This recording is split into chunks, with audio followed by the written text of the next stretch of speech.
Eu sou Beatriz Bício, atualmente sou professora na Universidade Federal do Rio de Janeiro e estudando este depoimento em base a uma experiência marcante na minha vida, que muito me honra, de ter sido convidada pelo governador Jackson Lago para coordenar o Comitê de Relações Internacionais de seu governo.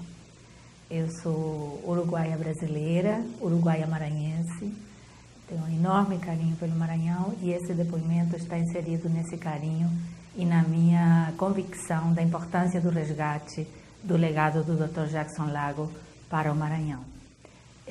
A minha inserção nesse comitê, o convite que recebi do Dr. Jackson Lago, não se deveu a uma expertise que eu tivesse particularmente no campo da cooperação internacional, mas a confiança que ele depositou em mim por minha atuação como jornalista no campo internacional, na possibilidade de ajudar o Maranhão com o projeto de desenvolvimento que ele pretendia e tentou e fez o possível por levar adiante.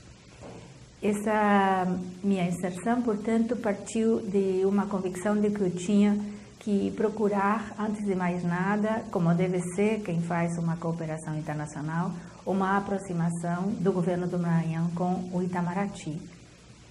E também estava alicerçada, como estava na convicção do Dr. Jackson Lago, na importância que atualmente tem a cooperação internacional desenvolvida não somente pela diplomacia dos governos federais, mas pelos chamados atores subnacionais ou subestatais.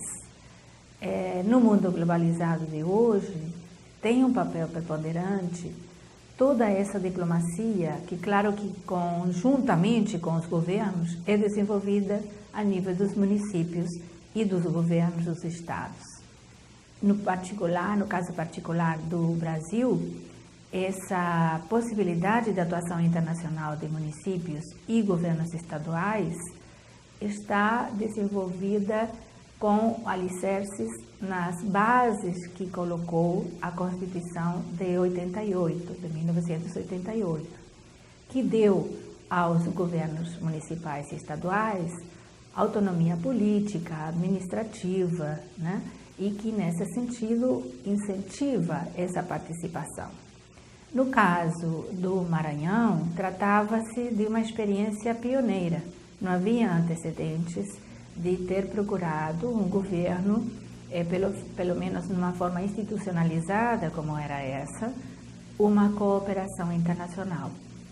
E, imediatamente, quando eu fui ao encontro no Itamaraty da Agência Brasileira de Cooperação, que especificamente trata da cooperação técnica, que era a que pretendíamos basicamente desenvolver, a acolhida foi enorme.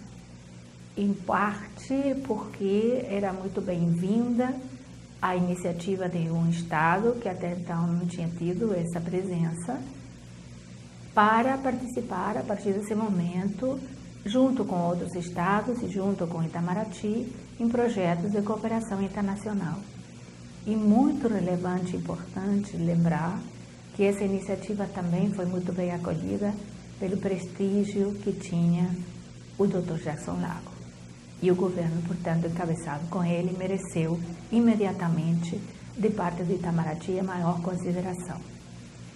Essa consideração e esse interesse transformou-se no primeiro seminário dedicado ao tema, que foi realizado em São Luís, pouco tempo depois desse contato inicial com o Itamaraty. Tratou-se de um seminário dedicado à cooperação internacional, coordenado pela Secretaria de Planejamento e, naturalmente, em total coordenação com o Comitê de Relações Internacionais, e tivemos a possibilidade de levar para São Luís as principais agências das Nações Unidas dedicadas à cooperação, os representantes no Brasil de agências europeias que financiam e coordenam projetos de cooperação técnica no Brasil e no mundo, representantes do corpo diplomático, o próprio presidente da Associação Brasileira de Cooperação, da ABC, e, enfim, um número muito significativo de personalidades com diferentes níveis de inserção nesse campo da cooperação técnica internacional, inclusive com a representante da Secretaria de Assuntos Federativos, que tinha sido criada no governo Lula. O seminário, então, abriu as portas com essas reflexões que têm lugar em São Luís, para que comece a se trabalhar no âmbito da Secretaria de Planejamento, com coordenação com o Comitê de Relações Internacionais, em projetos que seriam desenvolvidos com essa contrapartida do Itamaraty. O maior e mais importante desses projetos, e o mais ambicioso, era toda a recuperação do rio Itapecuru, que seria o projeto que nortearia e concentraria a maior parte dos esforços dessa cooperação.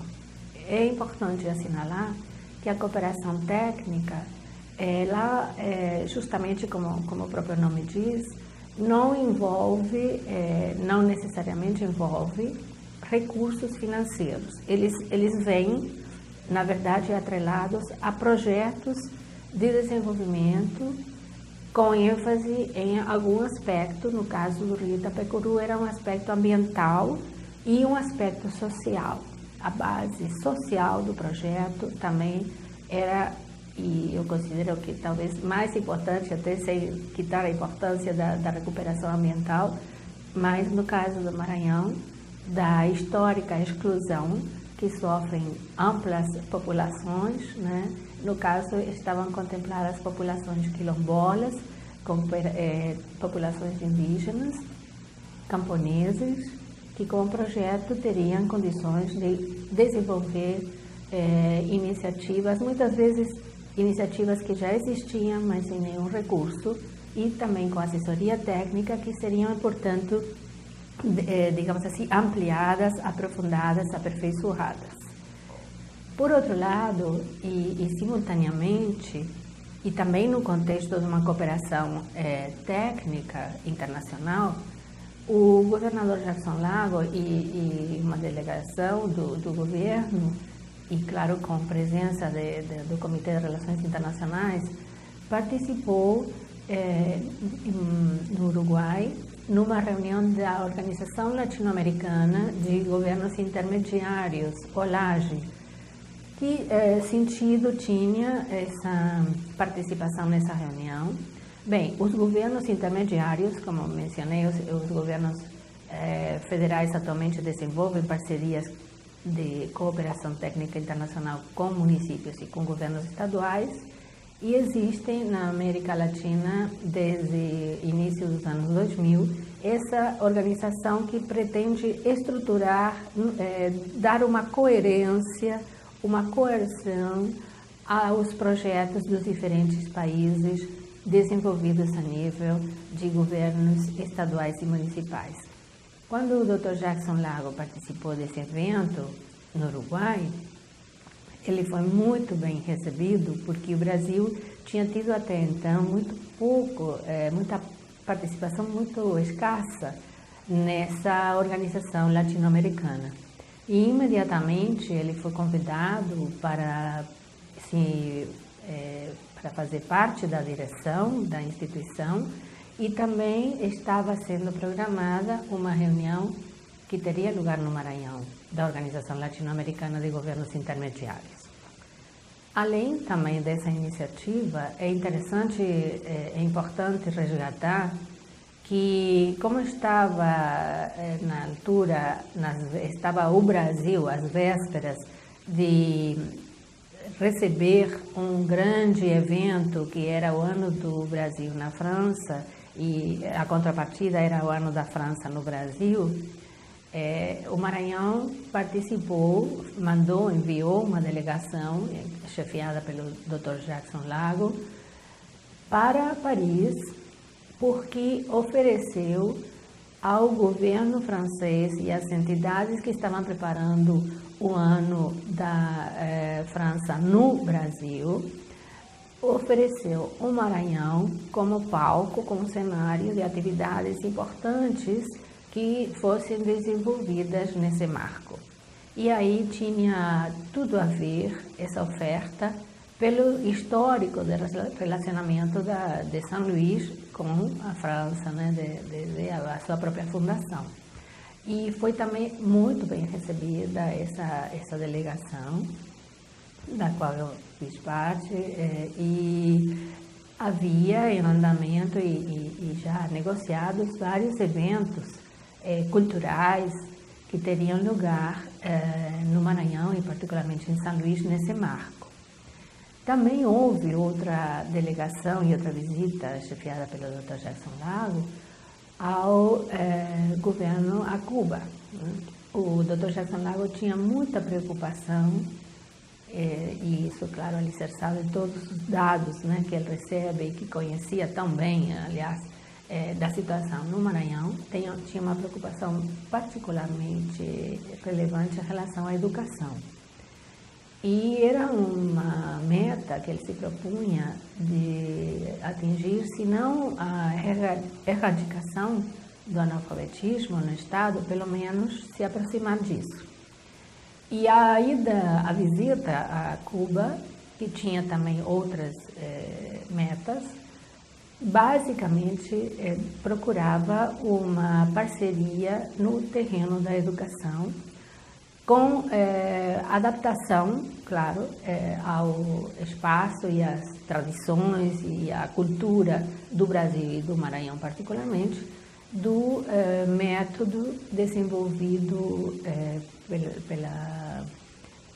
digamos assim, por todo um leque de educadores cubanos, que chama Eu Si Puedo, Eu Si Posso, justamente apontando a erradicação do analfabetismo.